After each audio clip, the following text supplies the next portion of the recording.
Assalamualaikum warahmatullahi wabarakatuh.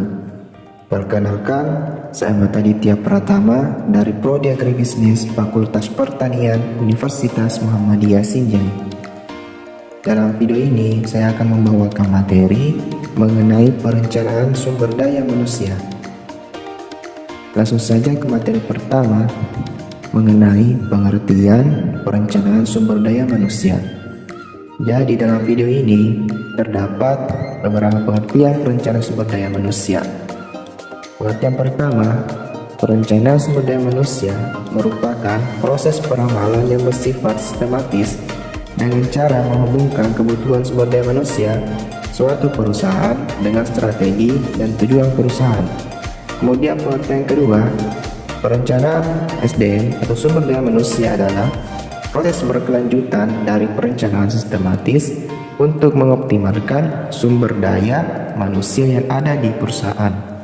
Strategi ini digunakan untuk mempertahankan aliran karyawan yang berkualitas sekaligus menghindari kekurangan atau kelebihan karyawan. Jadi, sudah pahamkah mengenai pengertian perencanaan sumber daya manusia? Untuk menambah agar teman-teman lebih paham lagi apa itu perencanaan sumber daya manusia, di sini ada juga menurut para ahli. Yang pertama, menurut Walter dan Davis berpendapat bahwa perencanaan sumber daya manusia merupakan sebuah rencana sistematis dalam memprediksi kebutuhan karyawan dengan ketersediaan untuk waktu yang akan datang. Ada juga menurut Andrew Wesikula yang mendefinisikan tentang perencanaan sumber daya manusia, yakni sebagai sebuah proses dalam menentukan kebutuhan pegawai atau karyawan dan pekerjaan sumber daya manusia tersebut sesuai dengan rencana organisasi. Jadi, teman-teman sudah pahamkan mengenai pengertian perencanaan sumber daya manusia. Jadi, kita lanjut ke materi kedua, yaitu manfaat. Manfaat pertama, meningkatkan efektivitas dan efisiensi pendayagunaan sumber daya manusia. Pada 1 tahun berjalan, mungkin sudah terjadi kasak-kusuk di belakang mengenai kinerja salah satu karyawan perusahaan yang kurang maksimal dan sebaiknya diganti dengan orang lain saja. Jika Anda sebagai pihak manajer perusahaan, maka jangan abaikan hal ini, karena Anda memang harus mengevaluasi lagi sumber daya manusia yang ada, gunakan tersebut. Inilah yang dimaksud dengan efektivitas dan efisiensi pendayagunaan sumber daya manusia, supaya SDM atau sumber daya manusia dapat ditempatkan pada jabatan dan posisi yang sesuai dengan kemampuannya, sehingga tidak menimbulkan konflik atau penurunan kinerja dalam perusahaan. Selanjutnya, manfaat kedua, meningkatkan penghematan biaya.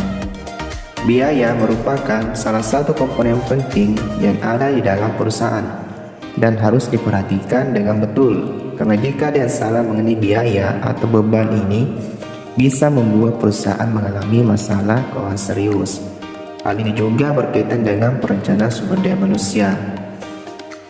Jadi ketika hendak berencana merekrut pegawai baru, maka sebaiknya terlebih dahulu dilakukan promosi kenaikan jabatan dan penghentikan jabatan pada beberapa posisi supaya tidak terlalu banyak sumber daya manusia yang ada dalam perusahaan.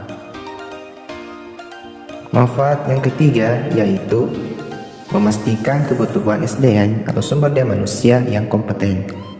Melalui perencanaan sumber daya manusia akan membuat proses penempatan pegawai menjadi lebih tepat pada kemampuannya, sehingga perusahaan dapat menjalankan kemampuannya dengan baik untuk mencapai tujuan bersama.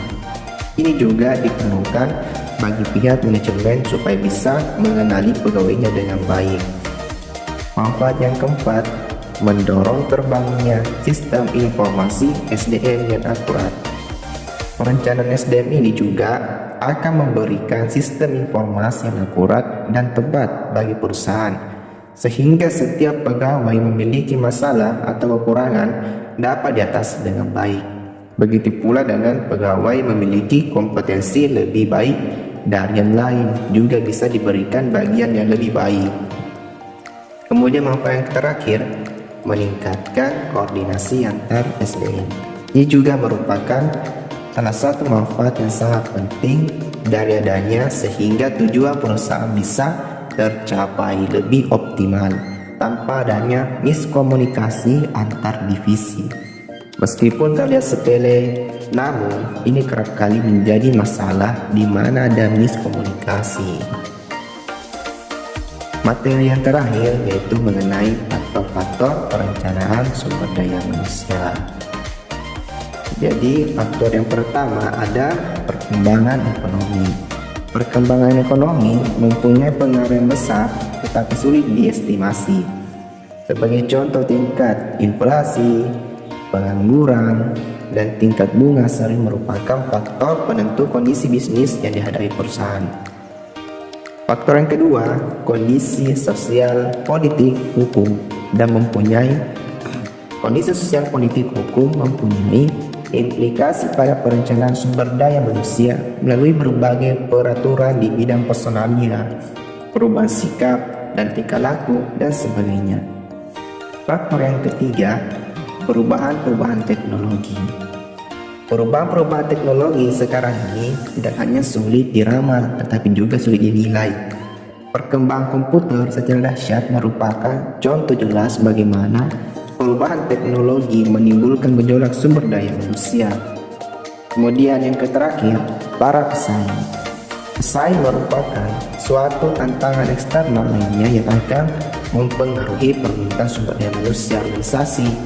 Sebagai contoh, pembajakan. Mengejar akan memaksa perusahaan untuk selalu menyiapkan penggantinya melalui antisipasi dalam perencanaan sumber daya manusia. Bagaimana teman-teman? Sampai sini sudah pahamkah mengenai pengertian perencanaan sumber daya manusia, manfaat dan faktor-faktor perencanaan sumber daya manusia.